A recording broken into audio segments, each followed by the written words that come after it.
will tell.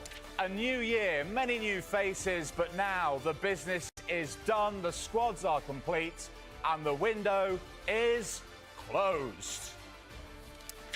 A little wonderful whoop from Vicky in the corner, thank you.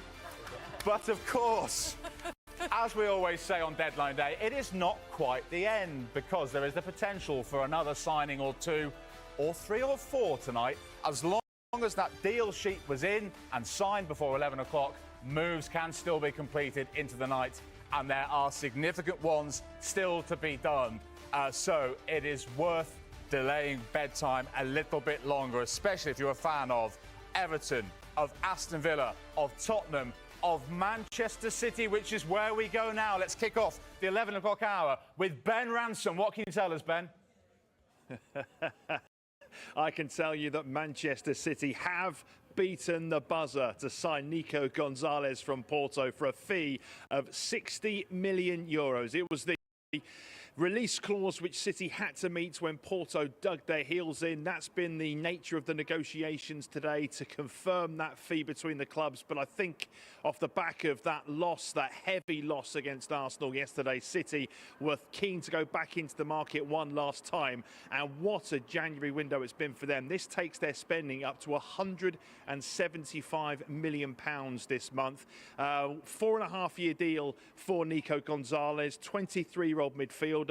He's some quotes from him today as well that have just come into me now. This is the perfect opportunity, he says, for me at this stage of my career. I'm 23, I want to test myself in England, and there's no better club than Manchester City for me to do that. Look at the squad they have here. It's unbelievable, full of world-class players. There isn't a footballer in the world who would not want to be part of this setup.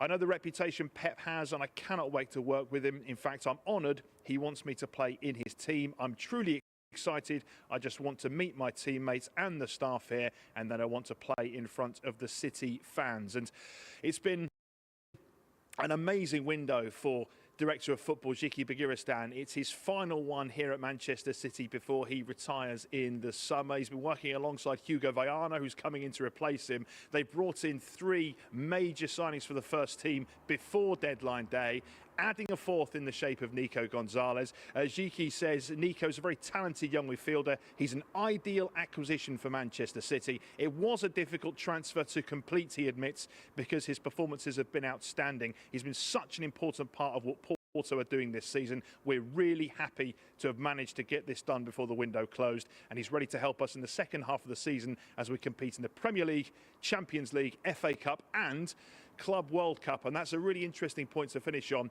You do feel this City team, this City squad just needed a refresh. They brought in a lot of young blood, a lot of players for the future, but they also now have 5-6 months to bed in before that FIFA World Club Cup in the summer. The likes of Vitor Reich and Abdulkadir Kusinov, Omar Mamouche obviously sparkled on his debut too, but now City fans can get excited about the position they've been trying to recruit for all window.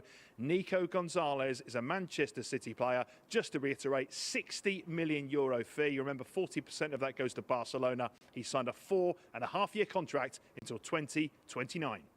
Ben, your patience and the patience of the City fans has been rewarded. Thank you very much. As and when that deal is confirmed, City fans, we will let you know, of course. Let's see what our panel think about it. Michael, 3 big money signings combined, what, £130 million already through the door this month for City. Would he be the final piece of the jigsaw? Would he make them top 4 certainties? Oh. I mean, you see how Manchester City have been in recent weeks. I saw them, I covered them when they blew Ipswich away, and people were saying they're the back. No disrespect to Ipswich. And then you see them after that, and you see them yesterday. I mean, it was concerning. And this is where Manchester City are. I still think they'll be in the top 4. They've got enough to get in there, but I just... It's damaging. I'm disappointed. I'm sad that where Manchester City have gone in such a short pace of time, and you look, is it down to one player? I go, is it all down to Rodri? I just look at the team, they just look like they've got no legs. As soon as the team sits in a counter-attack like Arsenal did yesterday, they just absolutely look broke defensively. Opportunity after opportunity against the better teams, and if they play Real Madrid and play in that way, they will get absolutely destroyed, because we can say how good they are going forward, at times, but then out of possession, they haven't been good enough. And when you talk about Nico Gonzalez coming in, the young kid, Cousinov, I mean, his first 4 minutes, I was sat home with, well, sat here actually, weren't we? We were watching it between our fingers thinking, wow, it's a long way back for Pep Guardiola at this moment in time because teams are improving, and I think for Man City it's a challenge. You're going to improve, you try, but when you're playing with Bernardo Silva and Kovacic in the middle of the park yesterday, it's just... Bernardo Silva, as great as he's been, he's got no legs anymore. He's the creative player, but you need energy in the Premier League. You need to be able to get around the pitch. And so that won't finish Manchester City just yet. They've got a lot of rebuilding to do. Yeah, no pressure at all. Mr. Gonzalez, could you come in and fill the boots of a Ballon d'Or winner, please? Because we're missing him. I mean, Sue, it's a lot of pressure on him to step straight into that role of that defensive midfielder. I think he can play further forward as well, but how much did they need to address that position? Yeah, they did. I think we knew that Manchester City would be busy because of the injuries, because of, you were saying, the older players, and they were coming towards the end of the contracts and things like that.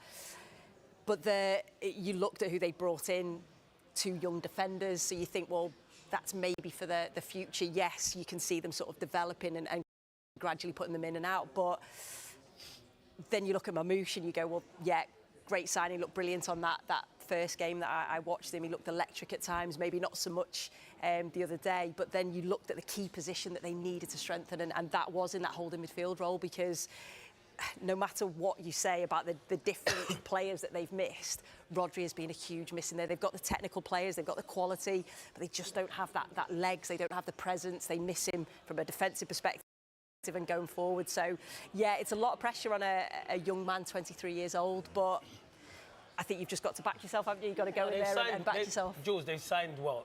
In this window, they've signed well, and they're doing younger players. He's a young player. What he has to realise is that whoever they sign, as soon as Rodri's fit, he's not playing. Unless there's be times where he plays with him. They need it. Dorse made the point.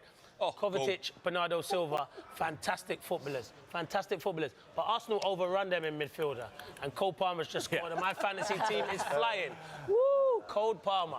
But it is a good signing, Jules. Do you know the only thing I'd say, though, with him coming back, Rodri, is the ACL injury. It's just like, how long's that going to take to get back to your absolute best? So I think it's been a really poor 6 months for Manchester City. You can go on about, you know, their decline on the pitch. But very rarely over a period of time has Manchester City and the recruitment staff got it wrong. They've got it wrong not to do their business in the summer.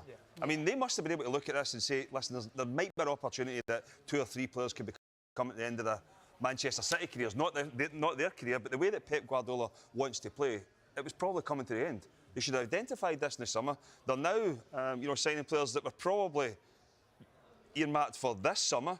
They're now having to move it forward and pay more money for them. Listen, you know, for Manchester City, when you think of some of the money they've brought in, it's nothing to them. But I don't think that, you know, Pep Guardiola would have wanted to spend as much and brought as many players in January, you know, when he started this season off. But because of the performance on the pitch, he's been forced to. Do you think he should have done more business? I think he should now. I know you say he's brought in there. I think he had to have brought a right back in when Kyle Walker went out. This will be £180 million worth of business this month. No, I don't think they need to panic there, Dawson, because the players that in January you don't sometimes get the players that you want. So you're right. I think they would have identified these players. They do their business quite well, Man City, months and months ago. But I agree with you. They do need a right back because Nunes is not a right back, and that's for me is where Man City are struggling. They're struggling all over the pitch, but in particular there. But I think the business, they've probably done enough business. They have to go again. They're not winning the Premier League title, but as you said, they'll finish in the top 4. I think so. Yeah.